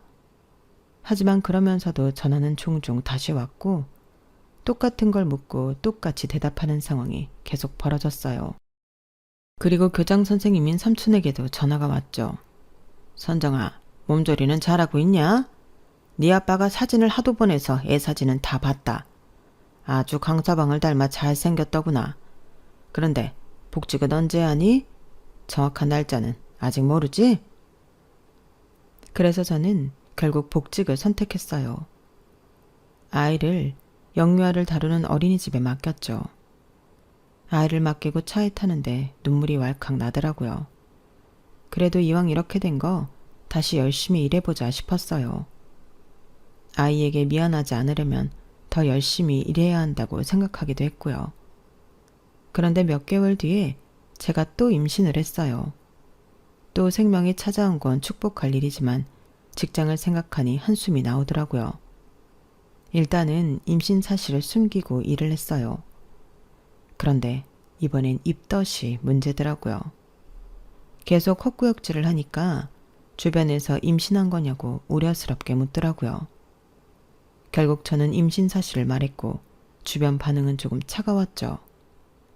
학교 측에서도 연달아 육아휴직을 쓰면 곤란하다고 말했어요. 그리고 교장 선생님도 애써 저를 축하해 주는 게 눈에 보였어요. 그래서 저는 그날 퇴사를 했어요. 더 이상 다닐 수 없다는 판단이었죠. 그리고 짐을 싸서 집으로 가니 남편이 화들짝 놀랐어요. 뭐야, 이 집은 다 뭔데? 우리 둘째 생겼잖아. 더 이상 육아휴직은 힘들대. 그래서 퇴사했어. 뭐? 아니, 법적으로 문제 없잖아. 법적으로 문제 없어도 현실에선 힘든가 보지. 전에 자기도 말했잖아. 3년이라는 시간이 있지만 그 3년 동안 아무도 안 기다려준다고. 정말 그게 맞았어. 아무도 안 기다려주더라. 다들 곤란하다고 하길래 퇴사했어. 그럼 이제 앞으로 어떻게 하려고? 자기 지금 계획도 없잖아. 계획이야 지금부터 만들면 되지. 그리고 어차피 지금 당장 일 못하잖아. 나 입덧도 심하고. 다들 임신해도 일하던데 뭐 그렇게 유난스러운지. 뭐? 지금 나한테 하는 소리야? 아니, 그냥 답답해서 하는 소리야. 무슨 몸이 그렇게 유난스러워. 첫째 때는 자궁수축에, 지금은 입덧에. 내가 그러고 싶어서 그러는 것도 아닌데 자기 말이 너무 심한 거 아니야? 답답하니까 그렇지. 내 주변의 형수나 재수들 보면 임신하고도 일하고 운전도 하고 그러던데 자기는 맨날 집에만. 이번에도 그럴 거잖아. 아, 설마 또 장모님 부를 거야? 나 솔직히 그건 너무 불편해. 남편은 그렇게 말하며 저희 친정엄마를 오지 못하게 했고 결국 저는 임신한 상태로 1살짜리 아이를 케어해야 했어요. 그리고 현실에서 받은 상처와 남편으로부터 받은 상처는 전혀 치유받지 못했죠. 그렇게 한 3년이 흐른 것 같아요. 3년 동안 저는 제 아이들을 제 손으로 케어하며 키웠어요. 어린아이를 남의 손에 맡기고 싶지 않았기 때문에 그건 좋았어요. 물론 그만큼 체력적으로 힘들었지만 아이들과 함께하는 시간이 행복했어요. 그런데 남편은 계속 아이들을 어린이집에 보내라고 했어요. 이제 애들도 다 컸는데 이제는 그냥 어린이집에 보내도 되잖아. 아직 애들 어려. 고작 3살, 2살이라고. 그런데 무슨 어린이집에 보내? 영유아 때도 보내봤잖아. 그때 솔직히 괜찮았잖아. 고작 몇 개월이야. 그거 가지고 어떻게 판단해?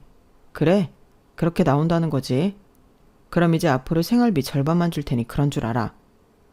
뭐? 그거랑 무슨 상관이야? 네가 돈이 귀한지 알아야 직접 발로 뛰지. 나 사회생활 해봤어. 돈이 귀한 거 나도 안다고. 그런데 이건 내 아이들, 우리 애들 위한 거잖아. 아니, 내가 볼 때 너는 집에서 놀고 먹으려고 그러는 거야. 집에서 놀면서 돈 쓰니까 좋지? 이제 앞으로 절반으로 살아봐. 그러더니 남편은 정말 그 다음 달부터 생활비를 절반만 주었고 그건 턱없이 모자랐어요. 그래서 저는 결국 구인구직 어플을 깔아 일자리를 찾았죠. 그때 학원이 눈에 들어오더라고요. 친정이랑 가까워서 아이들도 맡길 수 있을 것 같았어요. 그 해에 저희 아빠가 퇴직하셨거든요. 2분 다 집에 계시니 아이 2명 정도는 괜찮지 않을까 생각했죠. 게다가 아이들도 모두 저희 친정 부모님을 잘 따랐고요. 저는 이력서를 넣고 면접을 봤어요. 합격을 했고 남편에게 이 사실을 말했어요. 친정 가까운 데에 학원 있는 거 알지?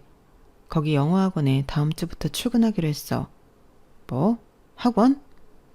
시간도 괜찮고 월급도 좋아서 하기로 했어. 잠깐만, 지금 당장 다음 주부터 출근하기로 했다는 거지? 똑같이 중학생 애들 가르치는 거라 괜찮을 것 같아서. 다시 학교로 가는 게 아니라? 학교는 아직 좀 부담스럽네. 자기도 알다시피 학교가 가르치기만 하는 게 아니라 다른 업무들이 좀 많아야지. 난 반대야. 버젓이 학교 들어갈 수 있는데 왜 학원이야? 왜 자기 급을 낮추지? 급이라니 다 가르치는 일인데 가르치는 일에 높낮이가 어딨어? 차라리 장인어른한테 부탁해봐. 장인어른 퇴직한 그 학교에 넣어달라고. 절대 싫어. 왜 남한테 폐를 끼치면서까지 학교로 돌아가야 하는데? 내가 이러려고 너랑 결혼한 줄 알아? 그건 또 무슨 소리야? 분명히 난 반대했어. 무조건 우리 부모님도 반대할 거라고. 그리고 남편이 말한 대로 시부모님은 제 선택을 반대했어요. 아니 며느라가야. 왜 학교로 안 가고 굳이 학원이냐?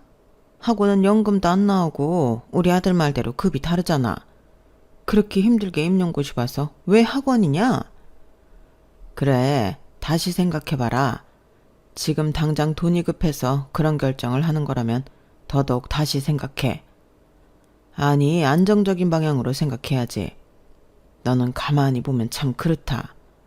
결혼할 때도 우리 아들이 계획 다 짜고 너는 입만 벌리고 있고, 우리 여행 갈 때도 숙소는커녕 어디 갈지 정해두지도 않고, 즉흥이 좋다고 그랬지. 즉흥이 뭐가 좋냐? 괜히 시간만 낭비하지. 사람이 철저하고 계획성 있게 살아야 해. 그러다 나중에 큰 코 다치는 거야. 내가 신혼집 구할 때 자가로 구하라고 그렇게 말했는데 결국 전세로 구하고. 다 네 작품이지? 그렇게 시부모님까지 저를 공격하기 시작했어요. 그리고 옆에서 듣고만 있던 도련님만 제 결정을 존중해줬죠.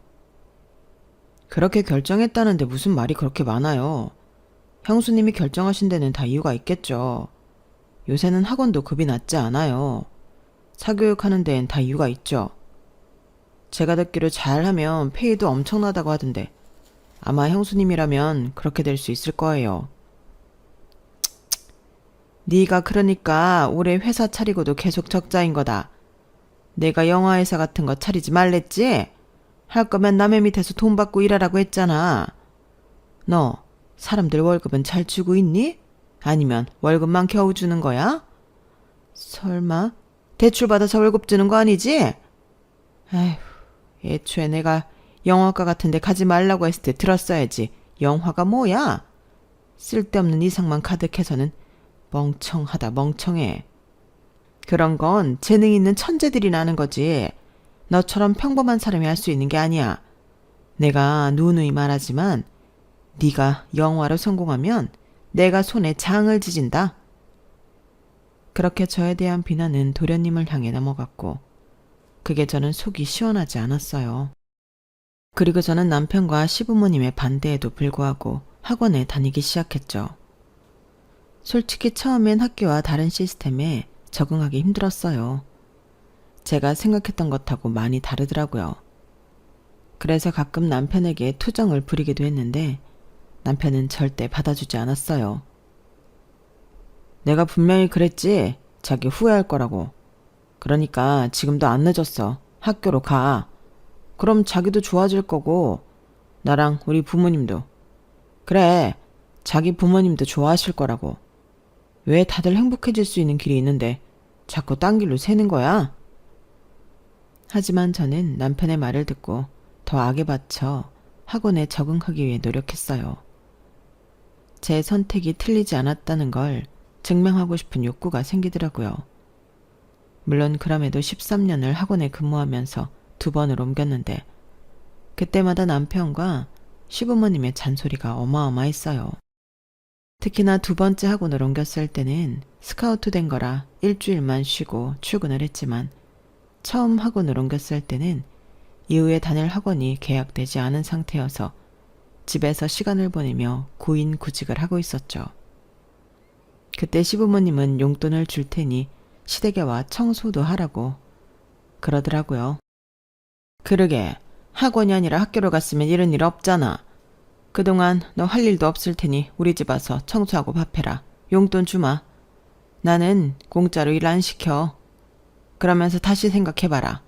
정말 학원이 정답인지. 내가 교사 며느리라고 해서 좋아했는데. 그리고 남편마저 그렇게 하라고 했어요. 할 수 없다고 하니까 생활비를 아예 끊겠다고 협박을 하더라고요. 그래서 저는 시댁에서 청소를 하고 밥을 지으며 필사적으로 취업할 곳을 알아봤어요. 그리고 그게 3개월이 걸렸죠. 또 다시 학원이었어요. 제 결정에 남편과 시부모님은 혀를 찼어요. 제가 영영 학교로 돌아가지 않을 걸 예감한 남편은 태도가 달라졌어요. 제 말을 무시하는 건 기본이고요. 나중엔 제 존재 자체를 무시하더라고요. 그래서 안방에서 자지 않고 거실 혹은 서재에서 잤어요. 그리고 자주 부르던 모임에 데려가지 않았죠. 나중엔 무슨 일이 있었냐면요. 너희 부모 지갑란에 너희 엄마 교사라고 써. 영어교사. 이렇게 써. 알겠지? 매년 아이들의 학교에 부모 직업란을 작성해서 제출해야 하잖아요. 거기에 제 직업을 학원 강사가 아닌 교사로 작성하도록 해서요. 그리고 언젠가 남편이 제게 대출을 7천만 원이나 받아보라고 하더라고요. 왜 7천만 원이나 되는 돈을 어디에 쓰게? 우리 슬슬 집 옮겨야지. 전세가 몰린다는데 아깝지 않아? 이제 애들도 다 컸고 좀 더 넓은 집으로 구하려면 그 정도 될 것 같아. 나머지는 내가 할 거니까. 전세로 구하게? 전세를 구하는데도 그렇게 많이 필요해? 왜? 학원 강사라 대출이 많이 안 나오나? 하긴 학원 강사를 뭘 믿고 대출해주겠어. 그러게 내가 다시 학교로 가라고 했잖아. 그런 거 아니거든. 그러면 내일 당장 은행 가서 신청해. 전세 기간 얼마 안 남았어. 급한 거야. 저는 울분이 터져서 대출을 신청조차 하지 않았어요. 그러자 남편이 저를 닥달하더라고요. 이사 안 하겠다는 거야? 내가 대출 신청하랬는데 하지도 않았지. 대체 무슨 생각을 하는 거야? 전세 기간 얼마 안 남았다니까?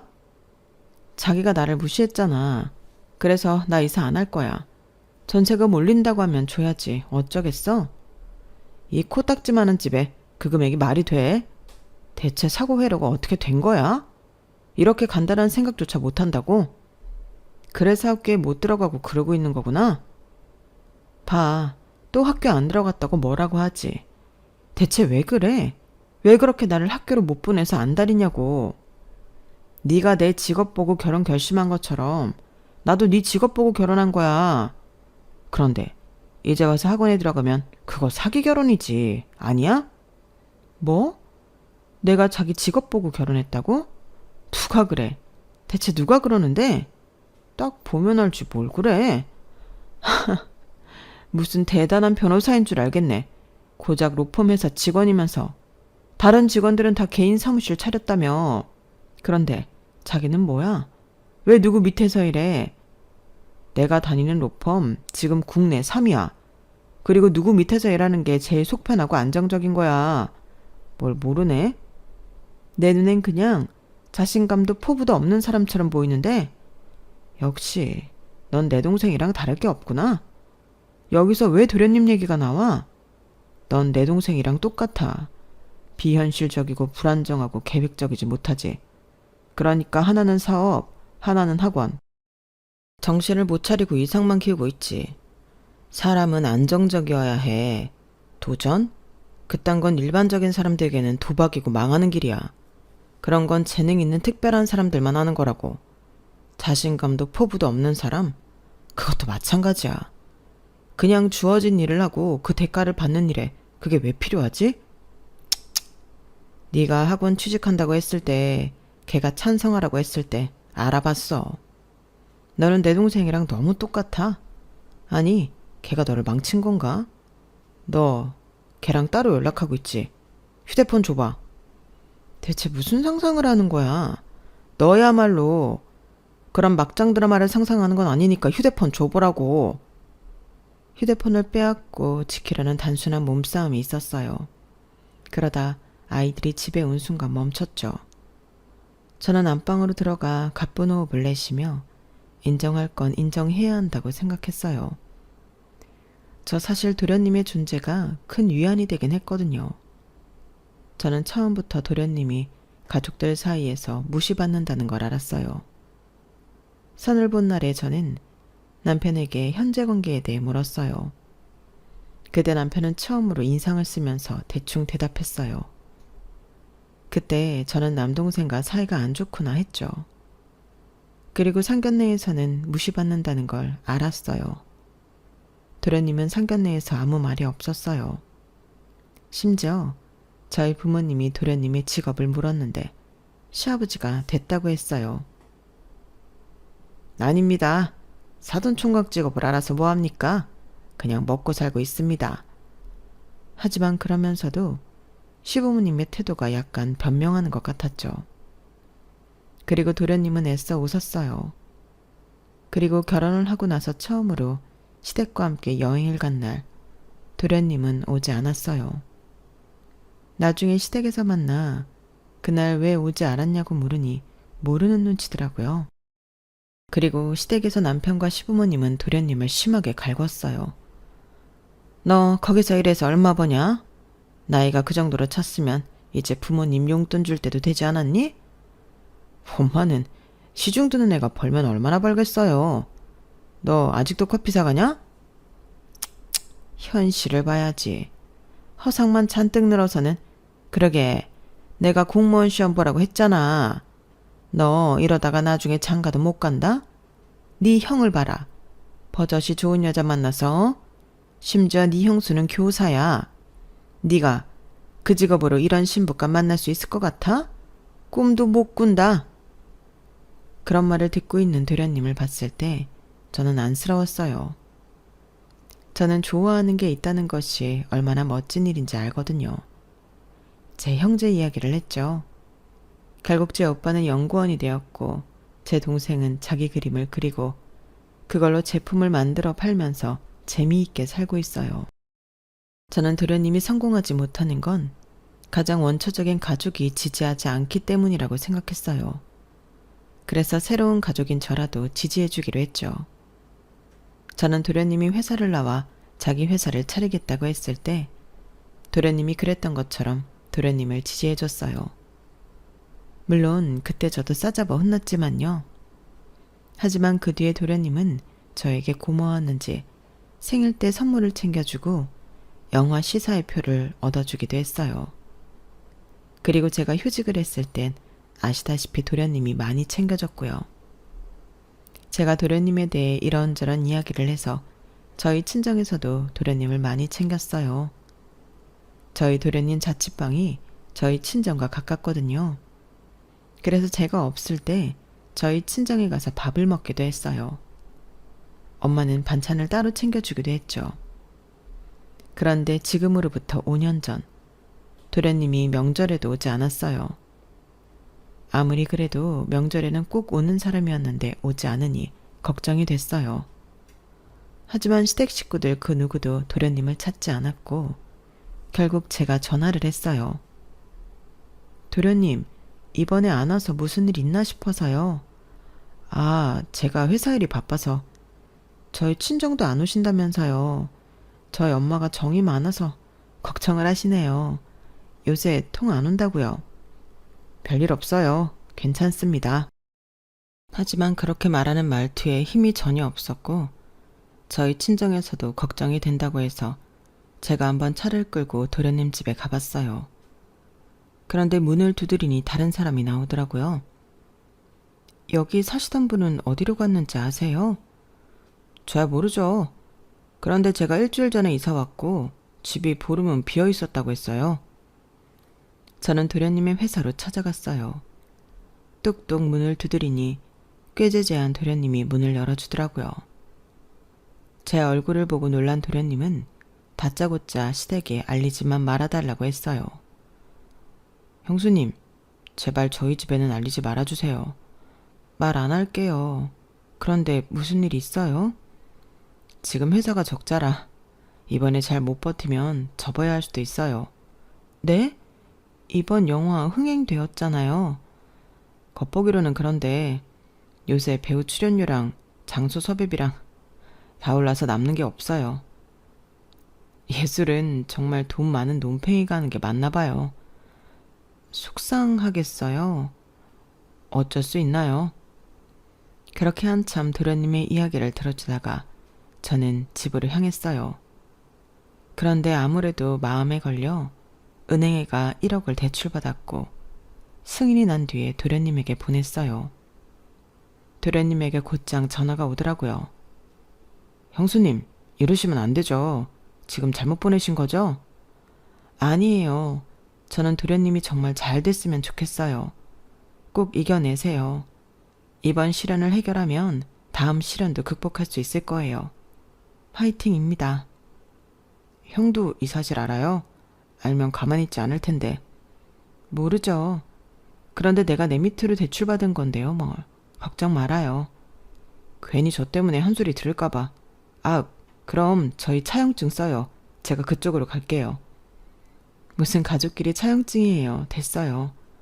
가족일수록 더 확실하게 해야죠. 지금 갈게요. 그렇게 저는 도련님과 함께 차용증을 썼어요. 그리고 도련님은 한 달 뒤에 흔적도 없이 사라졌어요. 그 소식을 저는 남편으로부터 들었죠. 용현이가 사라졌어.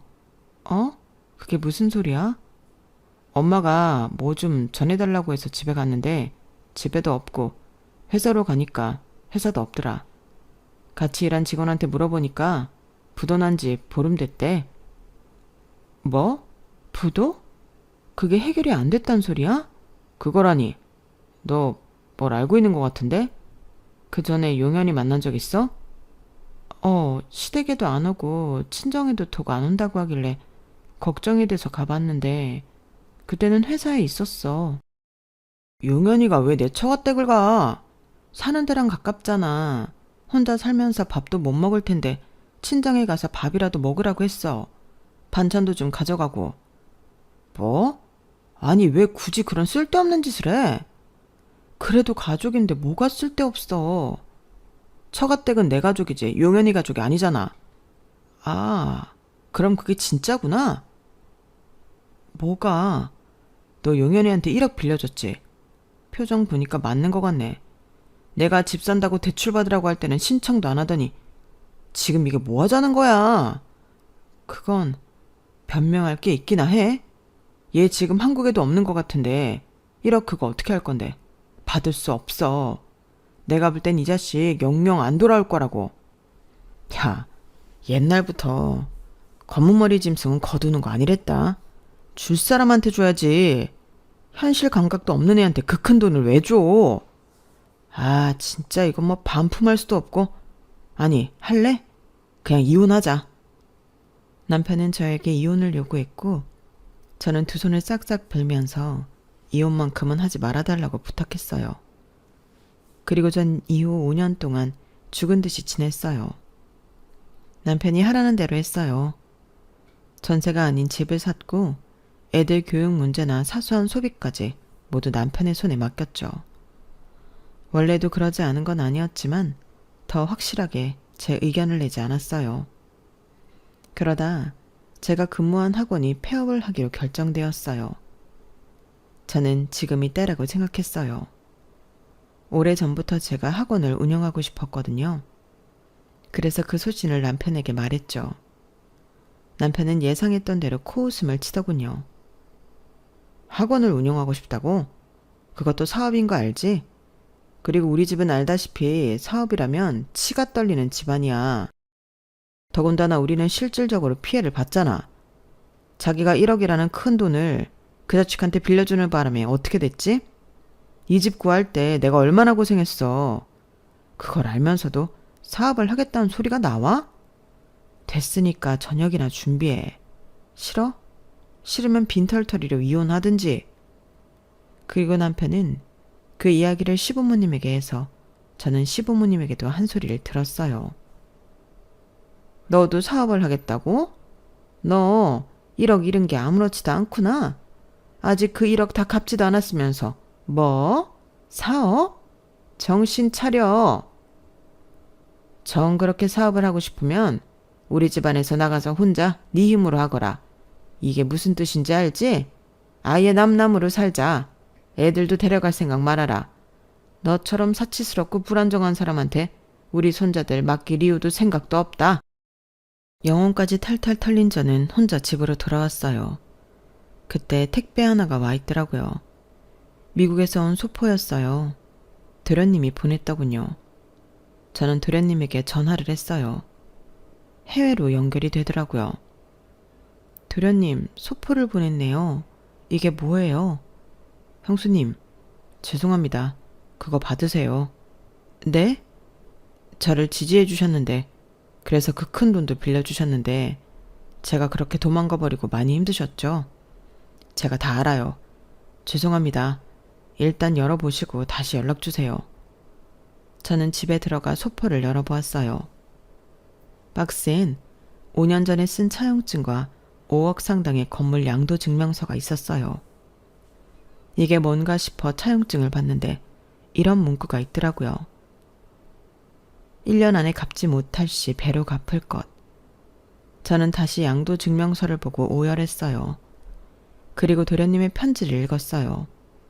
거기엔 도련님이 사라진 이유와 근황, 저에 대한 미안함과 저를 끝까지 지지한다는 내용이 써 있었어요. 저는 도련님에게 전화를 걸었어요. 도련님이 다시 기다렸다는 듯이 전화를 받았어요. 그럼 지금 미국에 있는 거예요? 거기서 영화 만들고 있어요? 네, 대형 제작사에 입사해서 일하고 있어요. 그리고 다시 제 이름을 건 회사를 차리려고 노력하고 있고요. 정말 잘 됐네요. 축하해요. 형수님은 1억 들고 튄 도련님한테 그런 말이 나와요? 많이 미웠죠. 원망도 했고요. 그런데 이렇게 다시 돌아와 배로 갚았잖아요. 정말 고마워요. 오늘 내가 엄청 힘들었는데 위로가 되네요. 알고 있어요. 어떻게 지내는지. 저한테 빌려준 1억 때문에 고생했잖아요. 집에서 핍박당하고 무시당하고. 이제 그렇게 살지 마세요. 네? 그걸 어떻게 알고 있어요? 저희 가족 채팅방 아직 안 나갔어요. 들어가면 확인한 게 티가 나니까 들어가 보진 않고 뜰 때마다 봤는데 죄다 형수님 욕이더라고요. 저한테 그랬던 것처럼.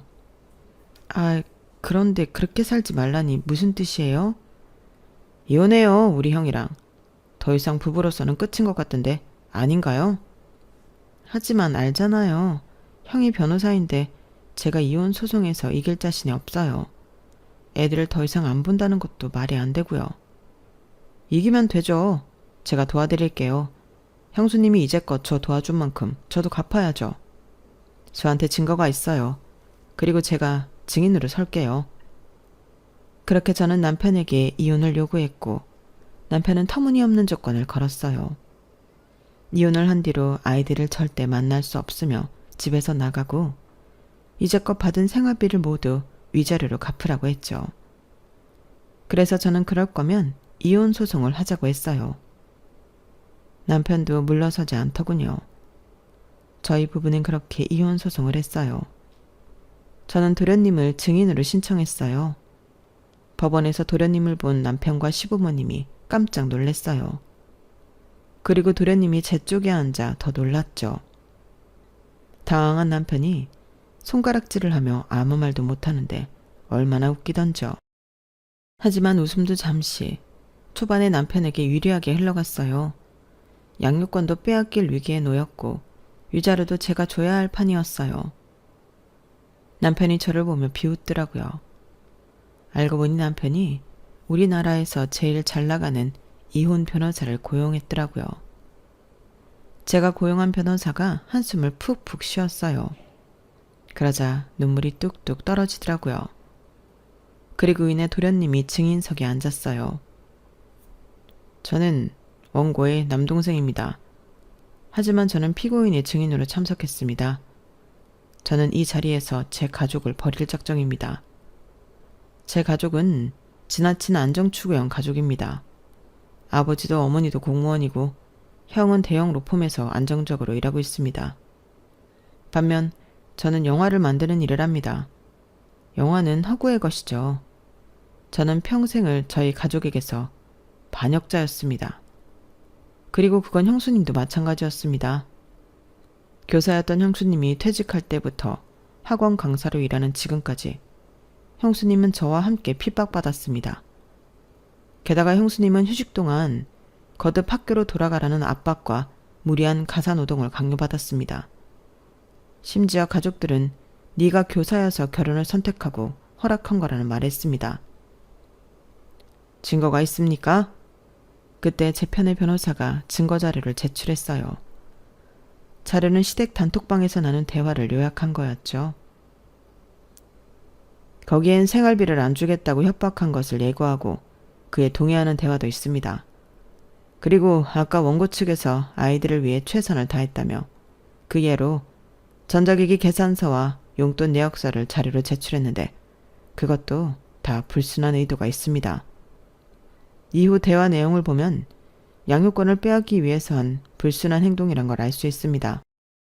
그때 화를 주체할 수 없게 된 남편이 일어나서 도련님에게 손가락질했어요. 야, 너! 원고 앉으세요. 아직 증언이 다 끝나지 않았습니다. 아이들에게 한 건 다 금전적인 회유입니다. 아이들은 아버지보다 어머니에게 안정감을 느끼고 있습니다.